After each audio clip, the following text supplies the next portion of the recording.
programa. A continuación tenemos la intervención del doctor Víctor Alejandro Espinosa Valle, que es actualmente profesor investigador del Colegio de la Frontera Norte, doctor en Sociología Política por la Universidad Complutense de Madrid y en Ciencia Política por la Universidad Nacional Autónoma de México. Actualmente es investigador del Departamento de Estudios de Administración Pública del Colegio de la Frontera Norte e investigador nacional del Sistema Nacional de Investigadores. Ha sido profesor visitante en el Centro de Estudios México-Estados Unidos de la Universidad de California en San Diego durante el periodo de 2019 al 2020. Actualmente es Non-Resident Visiting Fellow, es decir, no es residente, pero es un amigo que se le sigue dentro del mismo Centro de Estudios México-Estados Unidos. Fue profesor visitante en el Instituto México del Woodward Wilson International Center of Scholars en Washington. Ha sido consejero electoral. Me tocó participar con él en su momento, en el periodo 2005-2015. A partir del 2007 es consejero electoral del INE en el Distrito 8 de Baja California. Fue secretario general académico del Colegio de la Frontera Norte y recibió el Premio Nacional de Administración Pública en el año 1992 por parte del Instituto Nacional de Administración Pública. Tiene múltiples publicaciones cotidianamente, semanariamente. Interviene mucho, nos participa mucho de su experiencia, de su conocimiento, su sapiencia, y qué mejor que darle la oportunidad a que él formalmente nos hable sobre lo que es la democracia y la representación política, la participación ciudadana más allá de las elecciones. Adelante, doctor Víctor Espinosa. Muchas gracias, muy buenas tardes. También agradezco la invitación a participar en estas actividades que organiza el Cuerpo Académico Derecho Constitucional en Baja California, de la Facultad de Derecho, estas jornadas que han denominado sobre política, democracia y participación ciudadana. Desde luego a la directora Laura Alicia Camarillo Gobea y al maestro Agustín Velázquez Bustamante, Eduardo Elías Gutiérrez, y me da mucho gusto también pues compartir, como en otras ocasiones, estas reflexiones con mi buen amigo Abel Muñoz. Yo no preparé diapositivas, es más una reflexión general, no es tan puntual tampoco como lo que ha hecho Abel, y trataré de reflexionar en torno a la participación ciudadana más allá de las elecciones,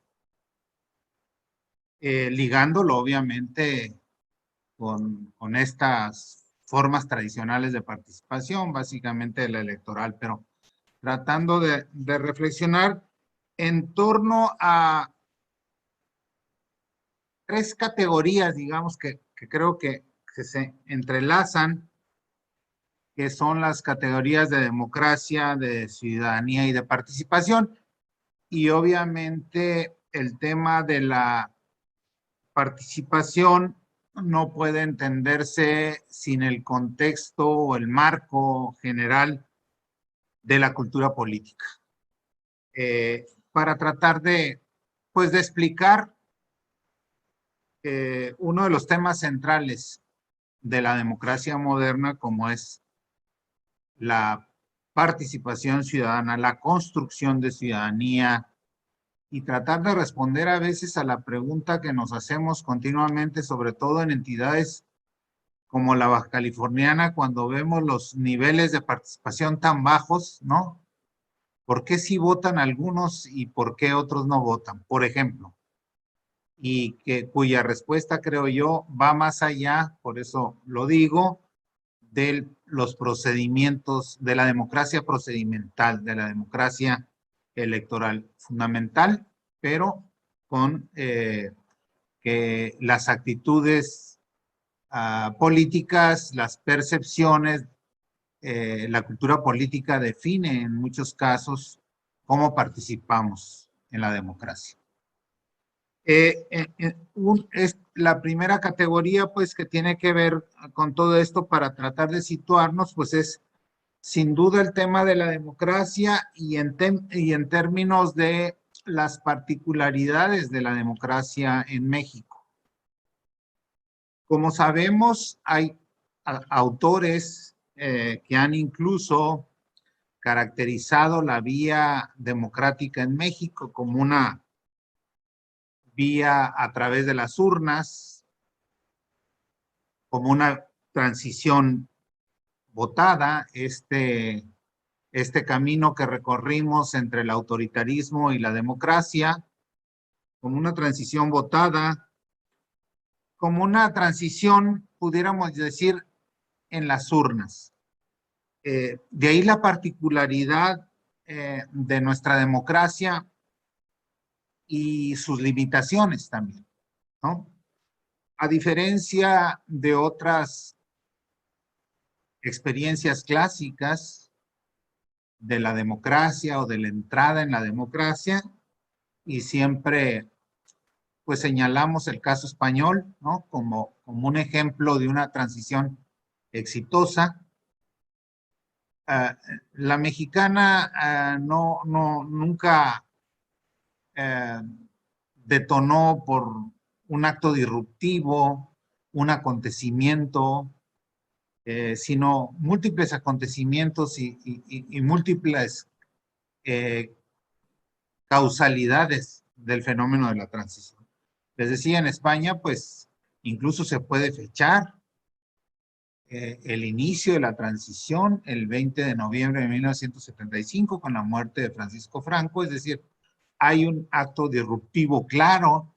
Lo mismo en países del este, ¿no? Con la caída del muro, por ejemplo, en noviembre de 1989, hay claramente un momento, digamos, que cambia, que acelera el proceso hacia una democracia. En México no. En México nunca tuvimos un acto disruptivo y por eso también nos cuesta tanto fechar la transición a la democracia. Hay quienes ven el inicio de la democracia, por ejemplo, en las elecciones intermedias de 1997, otros hablan incluso del inicio en 1968, otros en el 88 con las elecciones del 88 y pues otros más hablan de las elecciones del 2000 con la llegada del primer gobierno de oposición al poder. Es decir, hay una variación enorme en el tiempo cuando los estudiosos de la transición nos dicen que las transiciones exitosas no llevan más de 3 años, ¿no? Es lo que señala, por ejemplo, Manuel Alcántara, pero en México, insisto, el arco del tiempo es muy amplio, ¿no? Y puede ser desde el 68 hasta el 97, hasta el 96 con las reformas, etcétera. Pero bueno, no nos hemos puesto de acuerdo en esto como en otras cosas. Lo cierto es que el proceso de transición de llegada a la democracia en México fue un largo proceso, desde mi punto de vista, dirigido o jaloneado o conducido por las sucesivas reformas electorales. Fueron las reformas electorales las que fueron abriendo, digamos, el sistema autoritario de partido hegemónico y luego pasamos al partido dominante para después a poder hablar de una transición política a la democracia, ¿no? Y lo que señalaba Abel, en este momento prácticamente nadie discute si tenemos, si ya organizamos elecciones de manera periódica, confiables, etcétera, ¿no? Esto, pues, antes del 1990, con la fundación del Instituto Federal Electoral, pues no existían órganos autónomos, digamos, que organizaran fuera de la égida del Estado, del gobierno, las elecciones. Pero bueno, una larga sedimentación de reformas electorales nos fueron conduciendo a la apertura, a la liberalización del sistema político y a lo que hoy conocemos como transición política. Pero también ahí, en este importante y en este proceso tan particular de la llegada a la democracia en México, podemos encontrar muchas de las limitaciones. Es decir, lo que en las transiciones exitosas sí se cumplió en México, no se cumplió. Y una de ellas es el desmantelamiento de las instituciones del autoritarismo. Eso no se hizo en México. Normalmente los estudiosos señalan que hay la necesidad de un desmantelamiento de las instituciones del autoritarismo y la instauración para dar paso a la instauración de una nueva institucionalidad que normalmente culmina con una nueva constitución. Ese proceso no se dio en México y entonces por eso hemos seguido dando tumbos y conviviendo con formas muy arcaicas, muy tradicionales del autoritarismo, con la corrupción, con instituciones que no funcionan a veces como deberían de funcionar, etcétera, porque nunca llegamos a un desmantelamiento de una vieja institucionalidad y la llegada a una nueva democracia. Esto también tiene que ver con los cambios que tuvo la cultura política y los cambios en la construcción de una ciudadanía activa, de una ciudadanía que es necesaria en la interacción con las instituciones para que se consolide un proceso democrático. Es decir, hubo problemas sustantivos en la institucionalidad y problemas sustantivos también en la construcción de una ciudadanía activa. Por el otro lado, esta construcción de la ciudadanía encontró, digamos, también en el espacio electoral, una forma de irse construyendo poco a poco, aprendiendo a vivir en democracia. Una ciudadanía que por muchos años vivió en un estado corporativo en donde la participación individual no era necesario, digamos, no tenía un marco apropiado para desarrollarse.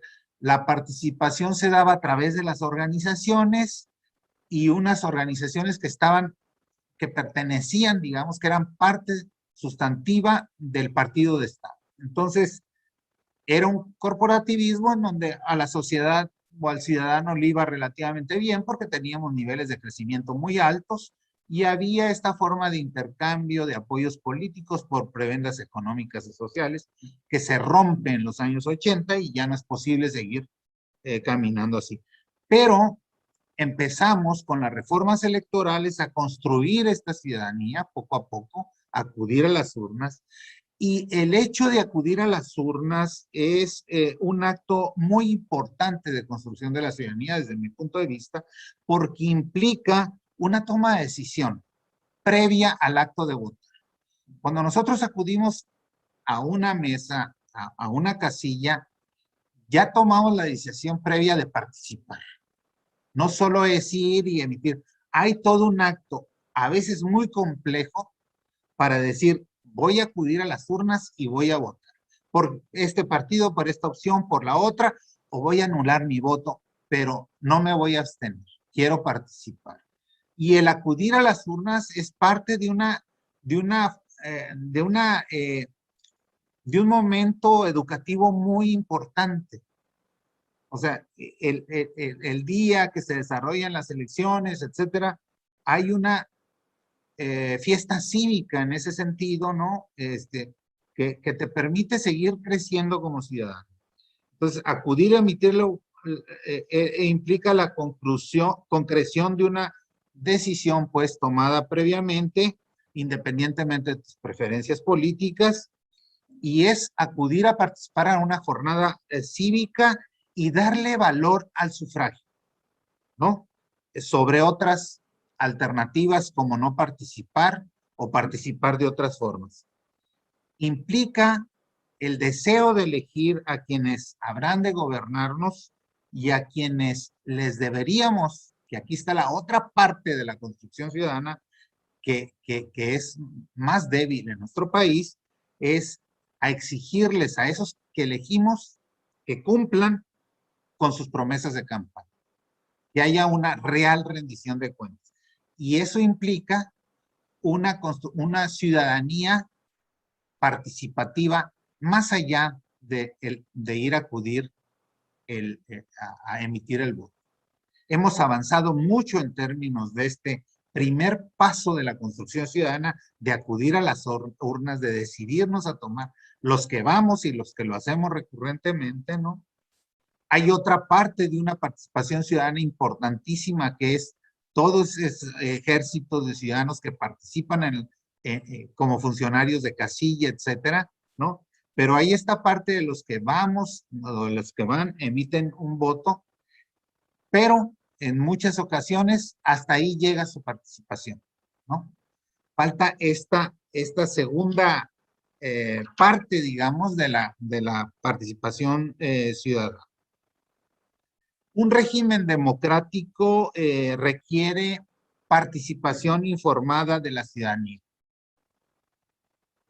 La democracia, para autores como Robert Dahl, por ejemplo, que propuso la categoría de poliarquía como el gobierno de muchos, desde luego se da a través de un sistema de representación política, ¿no?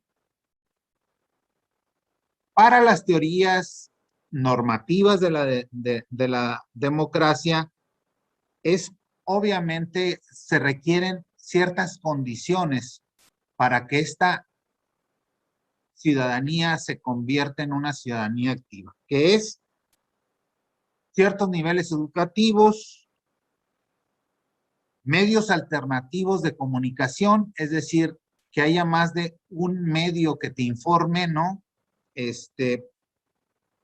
Por eso, con todas sus deficiencias, el crecimiento de las redes sociales es muy importante en el país, porque vino a romper el monopolio de la información, ¿no? Que sostuvo en gran parte todo ese largo periodo autoritario mexicano, ¿no?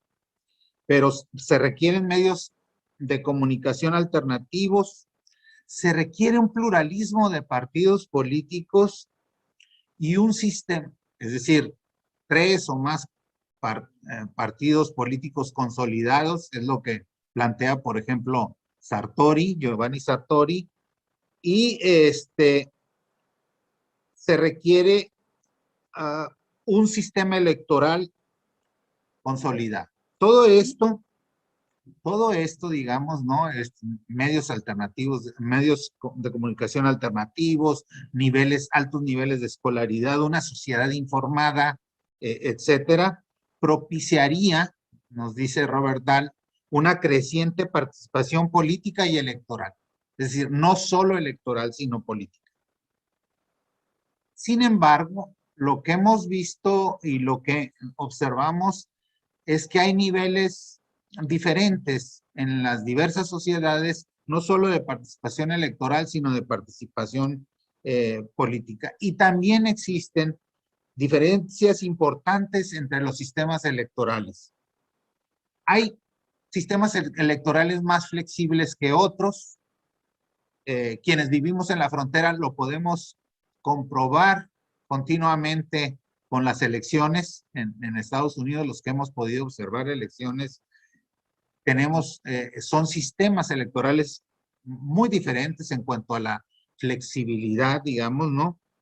Por ejemplo, y pongo unos datos nada más, en Estados Unidos se ponen, en vez de casillas, tenemos centros de votación, se puede hacer propaganda fuera de del centro de votación hasta el último momento. Es muy flexible la lista electoral. Llegando al centro de votación, tú puedes escoger cómo votas, si en urnas electrónicas o en la boleta tradicional, etcétera, ¿no? Pero ¿por qué es tan especial entonces el sistema electoral? Y ahora estamos, por ejemplo, los que estudiamos el voto en el extranjero, hay quien nos dice liderazgos fuertes en el extranjero, por ejemplo, y parece ser una hipótesis seria, ¿no?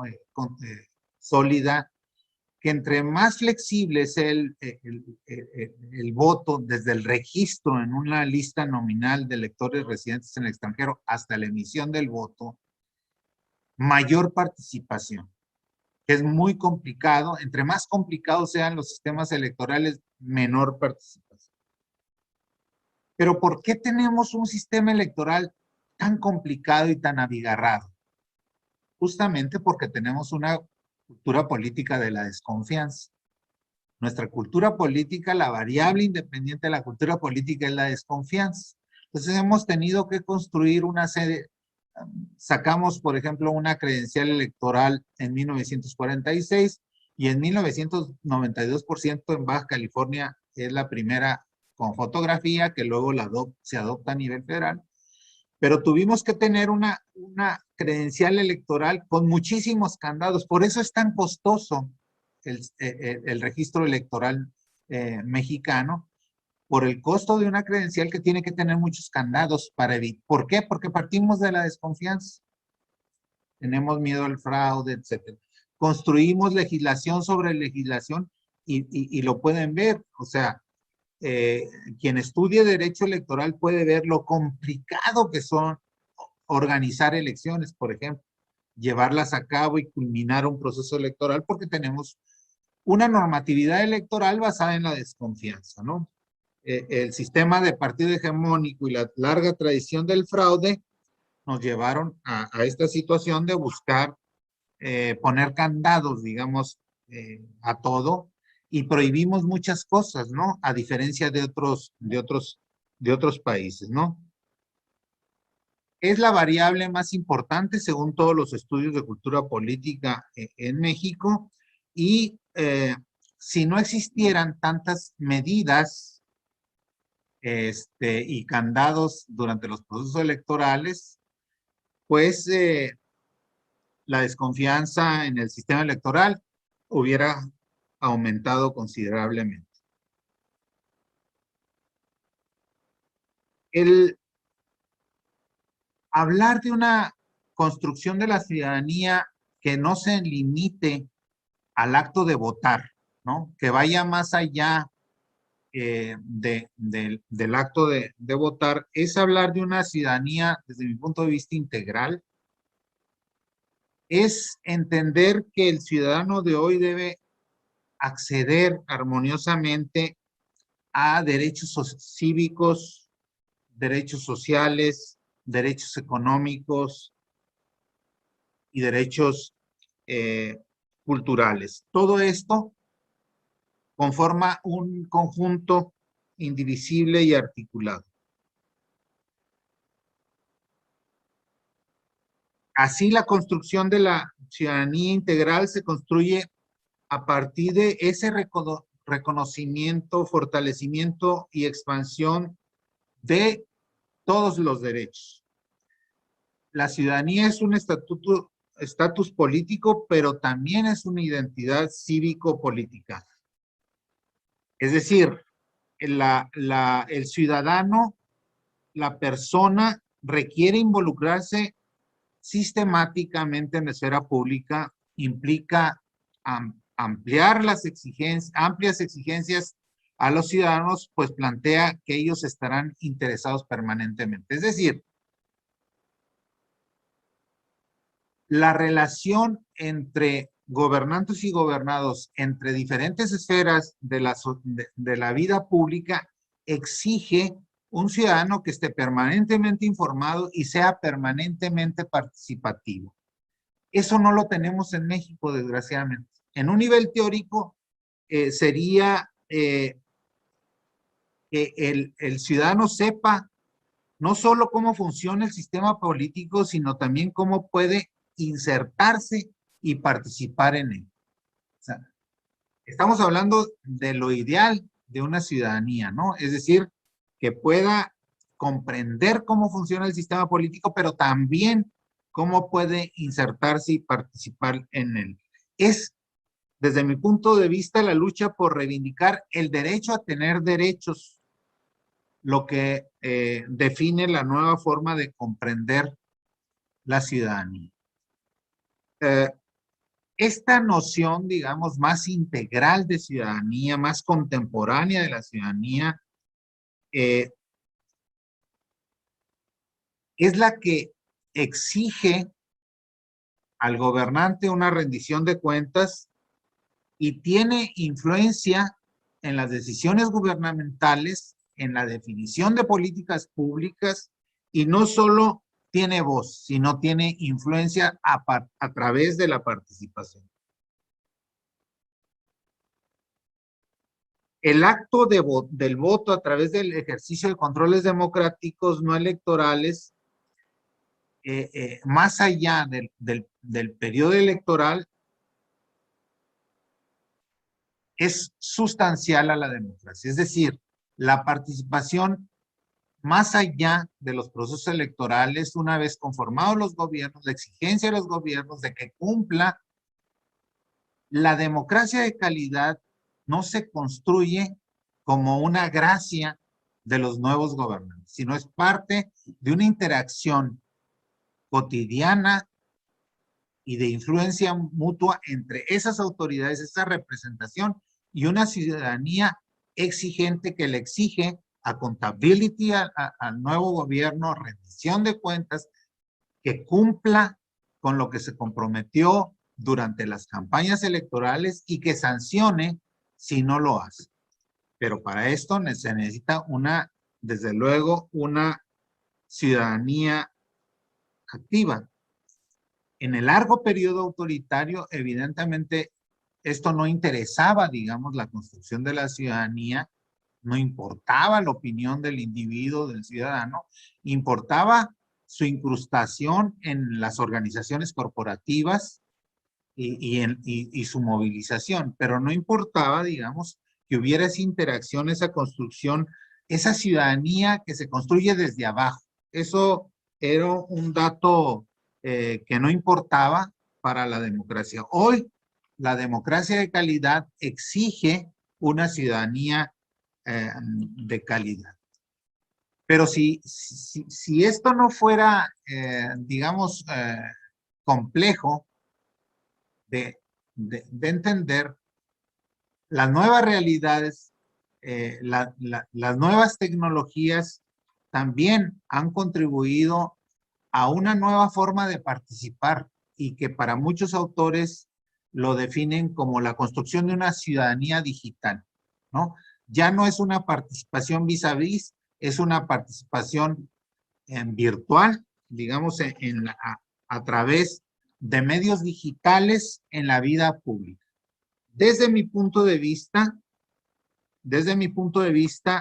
esta participación virtual, que es importante y sobre todo en un amplio sector de jóvenes de la población que cada vez acceden más, cada vez interactúan más de manera virtual, debe analizarse desde mi punto de vista como un complemento importante, pero como un complemento en un proceso que buscaría el empoderamiento de la ciudadanía a través de la participación hoy mediada por las nuevas tecnologías.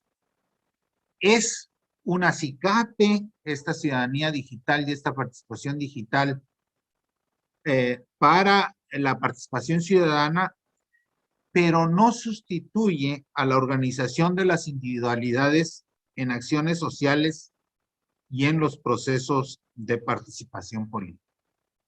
Dicho esto, para ir cerrando,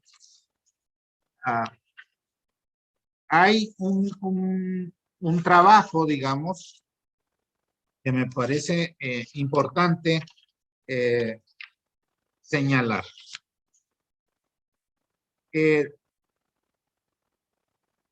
Para analizar, digamos, la calidad de la ciudadanía en México, porque lo que estoy diciendo fue en un terreno normativo, ¿no? Lo que debería de ser la construcción de la ciudadanía, la construcción de una ciudadanía participativa que interactúa y exige cuentas más allá de los procesos electorales, a sus representantes políticos, etcétera.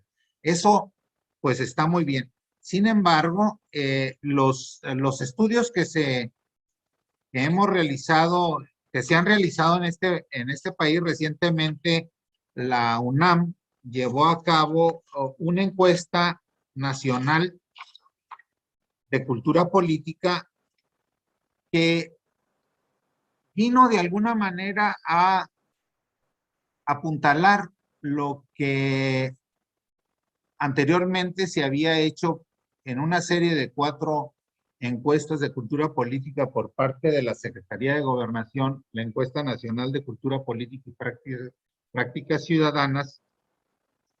Llevaron a cabo por 4 años una encuesta para conocer, digamos, la cultura política y ciudadana en este país. Pues la UNAM ha empezado a realizar, me parece, en un ejercicio muy loable, una encuesta nacional también, y con algunas particularidades muy interesantes de las dimensiones que toca, pero una es la dimensión de la democracia y la participación, que es muy importante, y en donde lo que vemos de nueva cuenta es ciertos avances en términos de lo que podríamos llamar el compromiso cívico y el capital social, ¿no?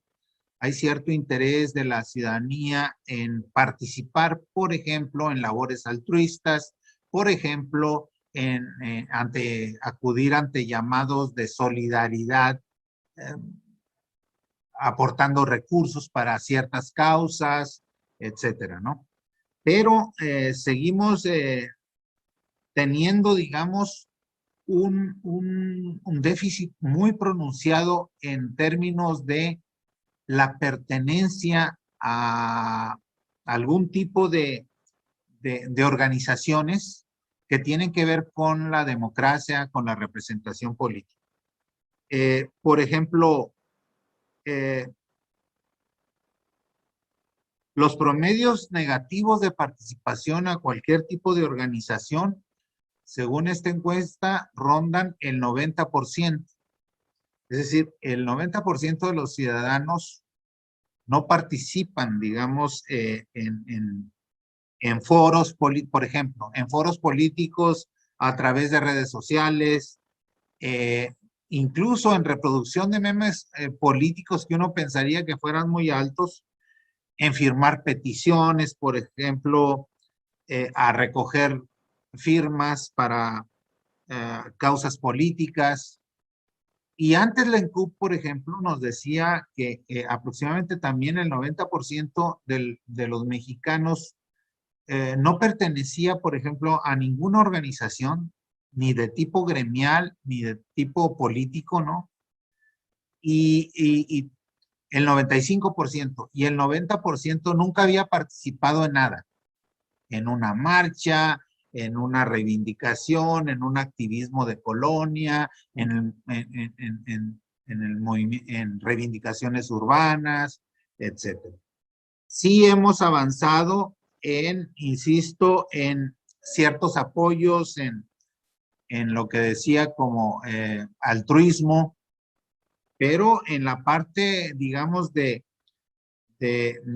indicadores de participación política continúan siendo muy bajos. Seguimos creciendo en términos de compromiso y capital social, insisto, pero no en términos de pertenencia a formas de organización política o de representación.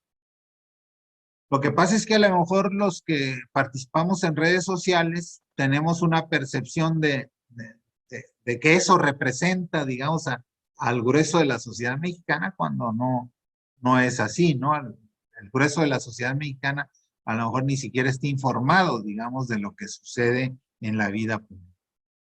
Y por eso tenemos un déficit importante en la construcción ciudadana en términos de llegar a un ideal de una ciudadanía de calidad. Y por eso también las contradicciones es muy importante señalar la contradicción de qué tipo de gobernantes tenemos, ¿no?